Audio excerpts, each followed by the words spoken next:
Hi everybody, and welcome back to another Look Back review. First off, I know what you're thinking, Horizon Zero Dawn is not that old. However, the point of Look Back reviews is to try and look back at some of the most talked about games and see if they are worth playing. I constantly felt like growing up I would miss out on some really good games as I never had any sort of guide or anyone helping me figure out what I should play next. I know a lot of people do this with old Zelda games and other Nintendo franchises, but I want to talk about games that more people would have access to and could play based on these reviews. As the PS4 has just recently sold over 90 million units, and people watching this are much more likely to have a current gen console rather than the original SNES or PS1, I thought this could be my niche. Plus, I'm going to be doing this with games I often see on sale, so hopefully we can save some money as well.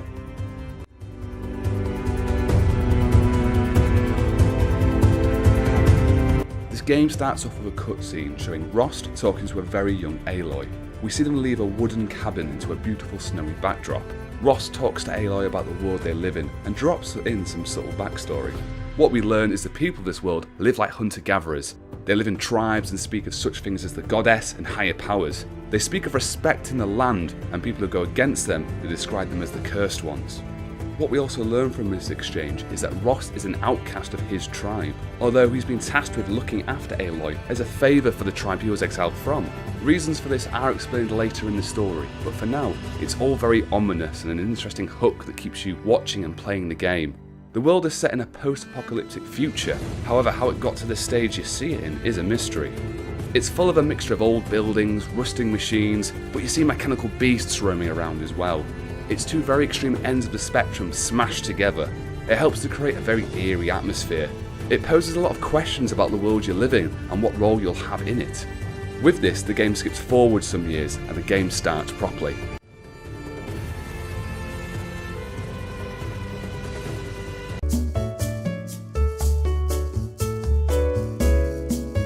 The game was released on the 28th of February 2017, after originally being shown at E3 of 2015.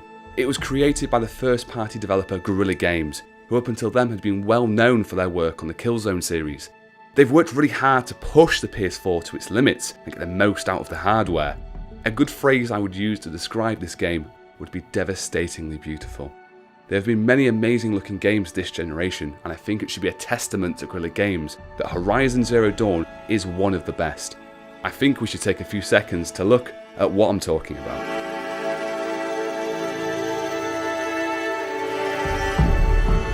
The game may be sticking to a theme of very early civilization on the wastes of a future that no one really understands, which may sound visually limiting, but I'm glad to say that the different areas do feel very diverse and they don't outstay their welcome.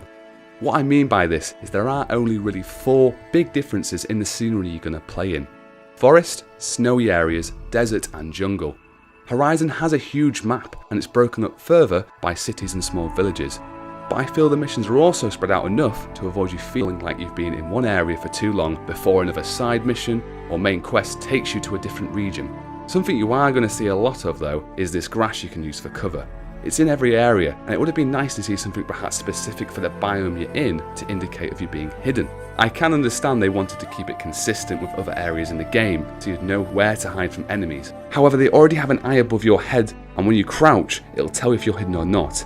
I feel like they could have trusted the player to realise this and see something similar in a different area and try crouching in it. That way you could trust the player to understand the mechanic and you'd have the ability to change up what you have in different areas. It seems to be the one lack of polish in this game, and that's the repetitive use of the same assets and NPC models you see out in the world. It's a bit like when you play an RPG and every person you meet has the same clothes or uniform on, and then you see someone who looks like they stopped by the local costume shop before speaking to you. You're probably not important. This and the animations are probably the worst thing about this game. Now, just to stop you going crazy in the comments, let me clarify, they are not horrible, but they are bad. The copy and paste NPCs and animations when talking to them in the world or in an in-engine cutscene, they just look unfinished. It's a bit like an uncanny valley effect, as the models do look really good. You can see their hair and the pores on the skin, but they look and act wooden in their movements. It's one of the only things that would throw me out of the game. It reminds me a lot of Fallout 4, where you can clearly see this is female model number 2, we'll give her long hair number 1. Can we throw female face number 3 on that, and we'll put her in default bandit clothes 5. I can understand it does save a lot of time when developing big games like this. But when the NPCs are going to speak to you regarding side missions and plot points, it really does take away from the delivery and the impact they're supposed to have when they're just walking around like a mannequin. I will, however, compliment them on the full motion cutscenes, as I think we can agree if you watch them side by side with the in-engine ones, the video motion cutscenes look a whole lot better.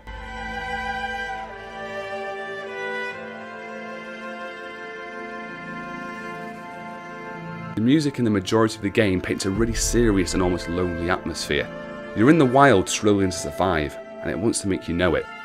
I feel like it made up for a lot of shortcomings in other places, like it added a lot of gravitas and punch behind a lot of story moments. But during fighting and stealth parts of the game, it absorbs you in without you really knowing it. It always felt very grand and all-encompassing during some of the bigger moments in the game, but it was the ability to delicately grab your attention and sink you in the world without you really knowing it, which is what I really liked about it. Another thing I really liked about the soundtrack though, is it really made me feel tiny and small in this big world that I didn't quite understand. An issue I did have with the sound, however, is that there is no directional sound, and there is probably a much better word for that, but I've got no idea what it is. What I mean is that over headphones, you could never know what side a sound was coming from. I'd hear a growl or a groan from a machine and I'd no idea where it's coming from. It's not a huge issue, but it is something I'd like to see polished out in a sequel.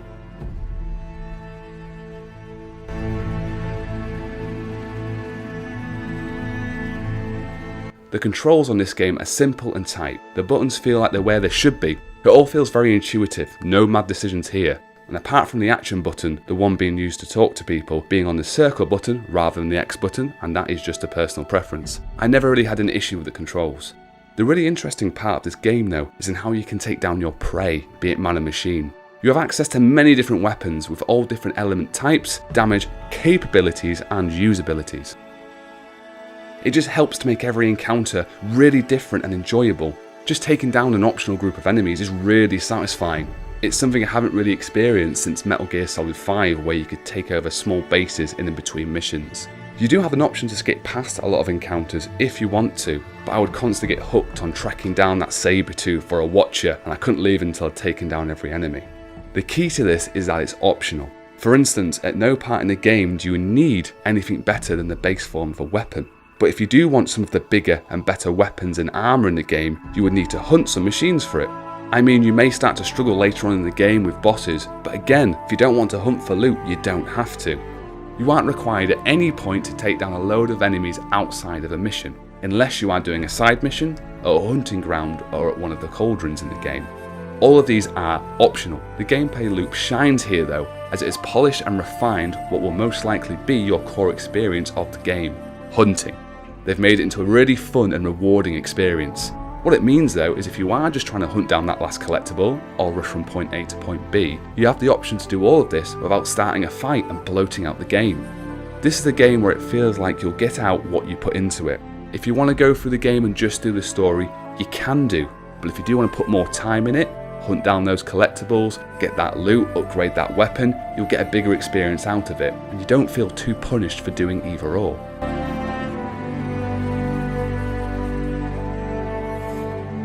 The story for this game is a little hidden. The game wants you to mostly focus on playing with the hunting mechanics rather than putting the story front and centre. The story, with enough digging, is good. It's just a shame that a lot of the best world building information is hidden behind finding data logs in the open world or during missions. It all just comes down to personal choice. If you decide you want to go out and find them, or if you want to simply pass them by. What's nice is I can understand that some players won't mind missing out on this. There's no punishment later on or changes to how the game plays out if you don't find them all. But for me, I really do enjoy a game with a big expansive story, something to escape to. My favourite game of all time is The Witcher 3, just because every main mission and side mission was a window into more of the world's culture, history, and it was generally interesting.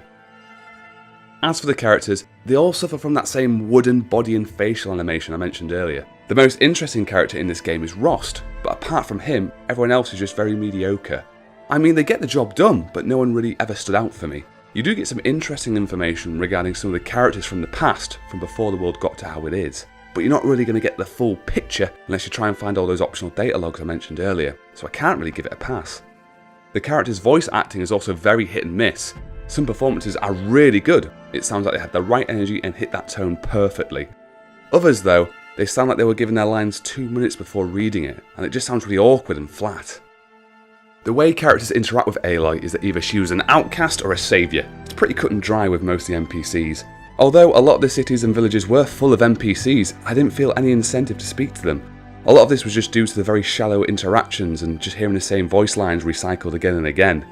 The only reason I would go out my way to speak to someone was to pick up a side mission or to sell things to a merchant.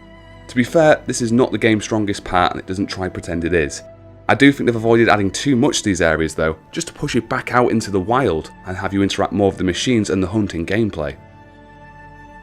Throughout the game, I really did enjoy the story missions. The reason for this is just they were very open and allowed me to tackle the mission any way I wanted. You may want to sneak around every enemy without fighting anyone.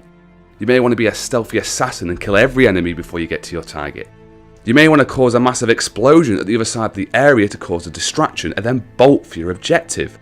You may want to go in bow blazing and take down every enemy in a sea of explosions and armor. You get the idea. It's great as once you start a mission in a certain way, there's nothing stopping you switching up your style of play and trying something completely different. The game rewards you for your adaptability, but the missions are built in such a way to help you play whatever way you want. Although a lot of the missions in concept sound very similar, you always have the option to change up your style of play. Guerrilla Games gave a lot of focus to Aloy's abilities and weapons, and it really helped to make sure the objectives were challenging to achieve, but were always fun.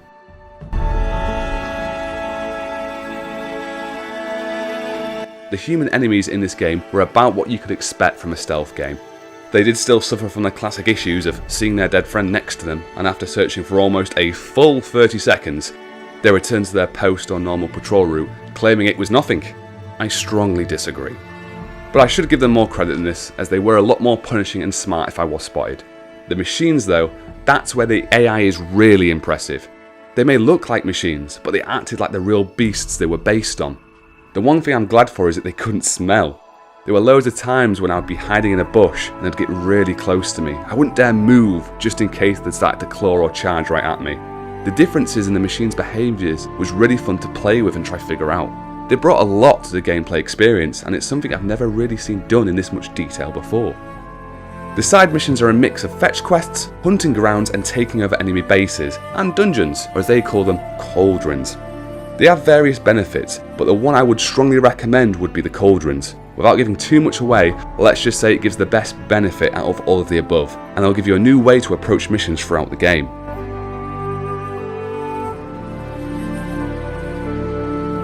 So the question is, do I recommend this game? Absolutely yes.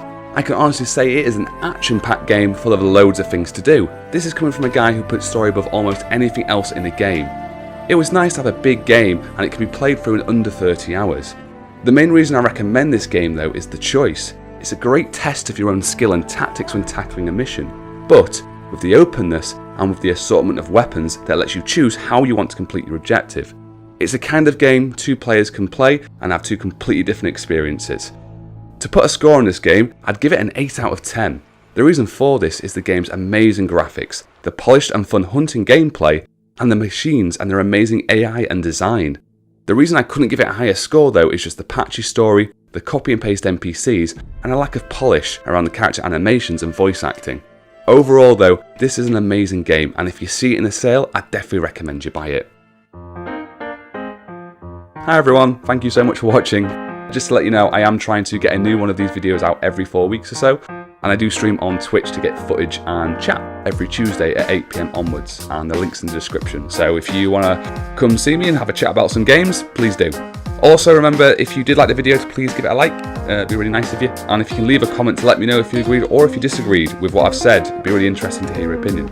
Subscribe to the channel as well if you want to get some updates of when I do upload, and if you do subscribe as well, you can tell everyone you are part of the pack. So that is something good, possibly.